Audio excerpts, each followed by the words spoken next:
Okay, we're going to try this again. We're doing some adventures in weaving. This time we're going to work on the potholder loom. But this potholder loom, you probably recognize, as kids have. I call it a lesson in patience, because when kiddies get their little loopers on, start weaving, they all pop off. They have to be real patient and do it all over again. So we're not going to use that one. We're going to use this nice hazel rose potholder loom. It's made out of oak. It's got nails with little heads so nothing pops off. If you can use your loopers, but you can also use yarn. Today we're going to weave a little mug, rug, or coaster using kitchen cotton. This one's got little loops around. You can cut those and make a fringe if you want. You can use any yarn. I like cotton for this. This one was woven on the hazel rose quilt weaver square with nails all around. But today we're going to use the potholder loom just cuz. Okay, and I'm using some sugar and cream twists. It's kitchen cotton. This one's two shades of blue and a white. Okay, it's a little lighter than the I think this is Lion brand, or I don't know what it is, but it's a little lighter than this anyway. Okay, we start with a slip knot, which we put over the second nail here on the loom, and now we're going to warp all the way across around each nail. This is cotton, as I said, so we don't want to pull it real tight, just snug enough so it won't pop off. Cotton's got no stretch, so if you weave it tightly, by the time you get through you got a drum head, so we don't want that. Okay, so get across here.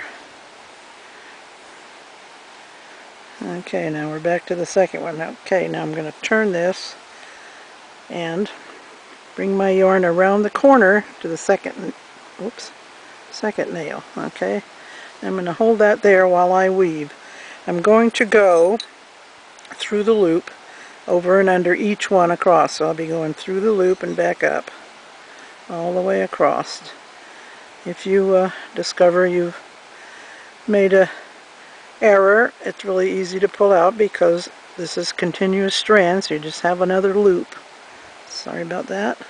Bring it over, put it to the second nail, bring it around the next one, and do that all over again. Only this time you're going under the first. It's still over and under, just make sure it's opposite what it was the previous time.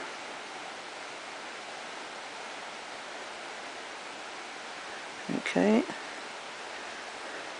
back across. I'm going to move my yarn over to this side. That's where we're coming from. I'll take the packing fork and just push them up. They're not going to be jammed together, but that's okay. Okay, you just repeat this across.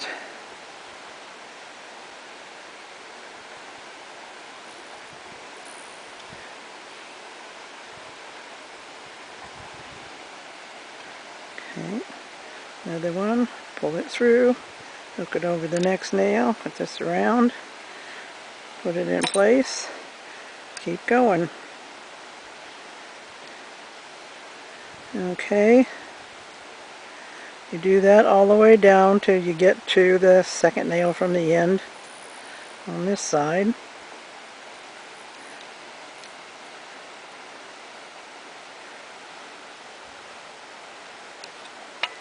Keep pushing it up, keep them straight. You don't want to pack them tight, you just want to keep them straight.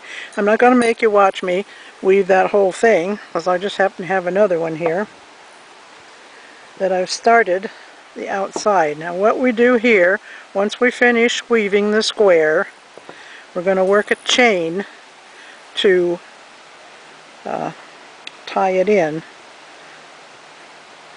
And on this I'm using some regular crochet thread. You can use the same thing. I decided to add a little different to it. Now I hold this.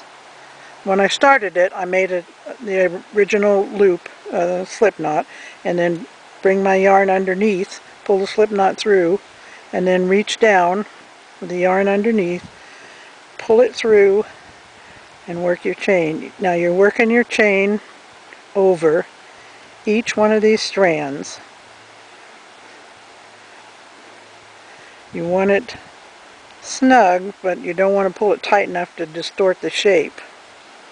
So just work your chain around each one as you go.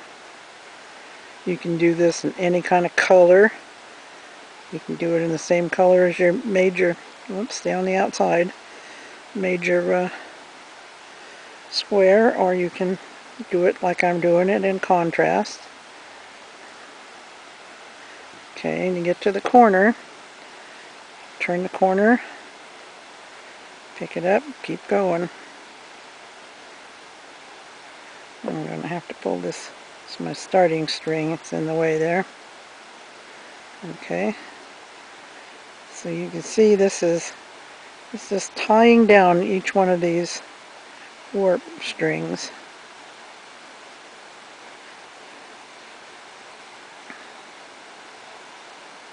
We're almost to the corner here, and we'll take it off and show you what we got. This can be worked on any of the hazel rose looms, and probably can be worked on your pot holder looms, your plastic or metal ones. I haven't tried it, frankly. Oops. And I haven't tried it on the multis either, so if all you have is a multi and you want to try it, I wouldn't recommend this heavy cotton, but that might work too, I don't know. But let me know how it works.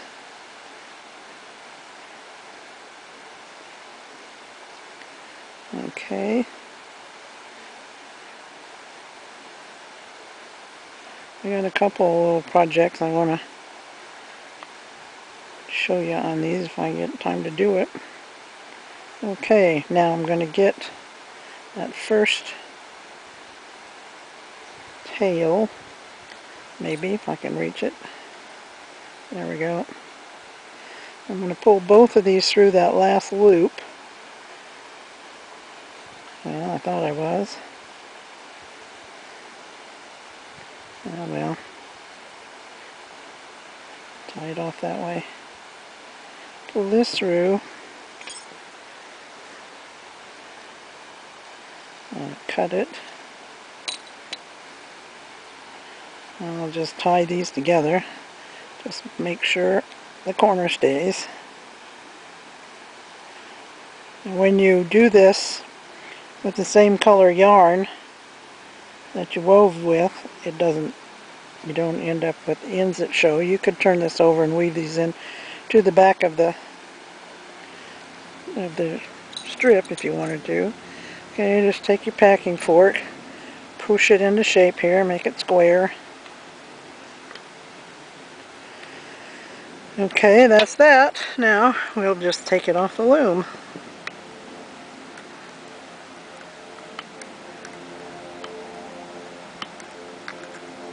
Just pick them up. Once you get one side off, the others come off easy enough. Yeah, sounds like we have a little air traffic here. They're having a do down in town, and so I guess this is a helicopter for that. Or it might be the Forest Service, because we just had that rain. It's supposed to have some thunderstorms that I didn't hear any thunder. But they might be checking for fires. Noisy anyway. Okay, and I'll lift off now.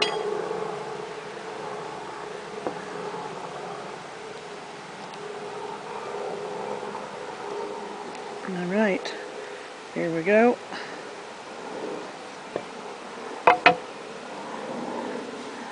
Now when you wash these, they will draw up because it's cotton. Cotton shrinks. Okay, I'm going to cut that one because it's too long. And I'm going to cut this one for the same reason. Ditto over here. Now if you're going to leave the the loops, you might want to put a little fray check on these cut ones just so they don't unravel. Or you can just cut all the loops and have a fringe and let it ravel as it will. I'm not going to cut these because I'll weave them in later, but there you have it. This one's a little lightweight, but it'll draw up when it's washed. This one's a bit heavier. You can use acrylics if you like too. Alright, have fun.